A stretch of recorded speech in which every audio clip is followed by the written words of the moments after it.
नमस्कार साथियों।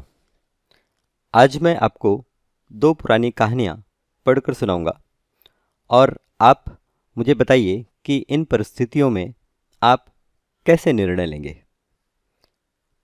चलिए पहली कहानी देखते हैं।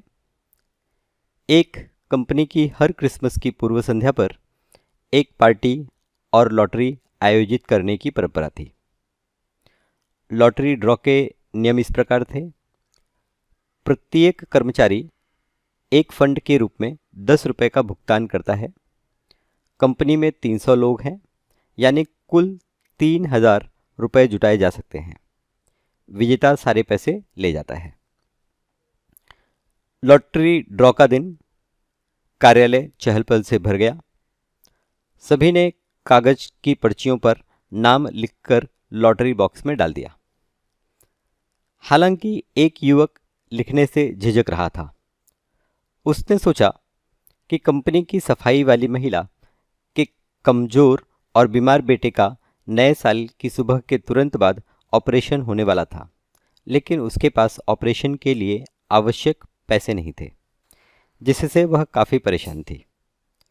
भले ही वह जानता था कि जीतने की संभावना कम है, केवल 0.33%, उसने नोट पर सफाई वाली महिला का नाम लिखा। उत्साहपूर्ण क्षण आया। बॉस ने लॉटरी बॉक्स को हिलाते हुए उस में से एक पर्ची निकाला। वह आदमी भी अपने दिल में प्रार्थना करता रहा, इस उम्मीद से कि सफाई वाली महिला पुरस्कार जीत सकती है।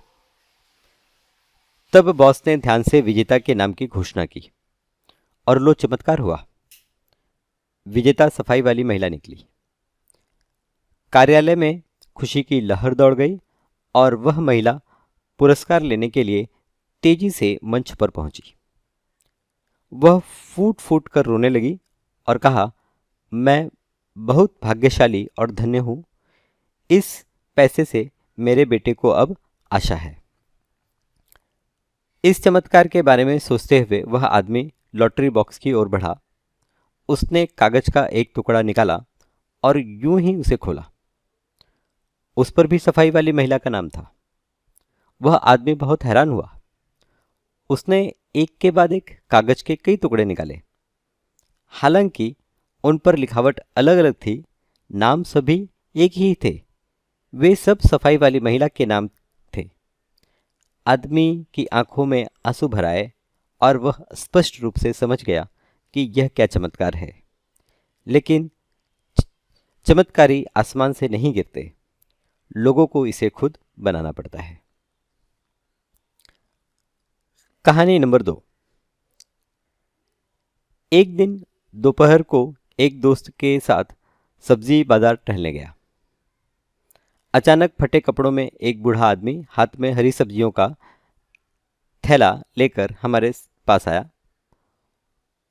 उन दिन सब्जियों की बिक्री बहुत कम थी। पत्ते निर्जलित और पीले रंग के लग रहे थे और उनमें छेद हो गए थे, जैसे कि कीड़ों ने काट लिया हो। लेकिन मेरे दोस्त ने बिना कुछ कहे 3 थैली खरीद लिए। बूढ़े ने भी लज्जित होकर समझाया, मैंने ये सब्जियां खुद उगाई। कुछ समय पहले बारिश हुई थी और सब्जियां भीग गई थी। वे बदसूरत दिखती हैं, मुझे खेद है। बूढ़े आदमी के जाने के बाद मैंने अपने दोस्त से पूछा, क्या तुम सच में घर जाकर इन्हें पकाओगे? वह मुझे ना कहना नहीं चाहता था, ये सब्जियां अब नहीं खाई जा सकती। तो फिर इसे खरीदने की परेशानी क्यों उठाई? मैंने पूछा। उन्होंने उत्तर दिया, क्योंकि उन सब्जियों को खरीदना किसी के लिए भी असंभव है। अगर मैं इसे नहीं खरीदता तो शायद बूढ़े के पास आज के लिए कोई आय नहीं होगी।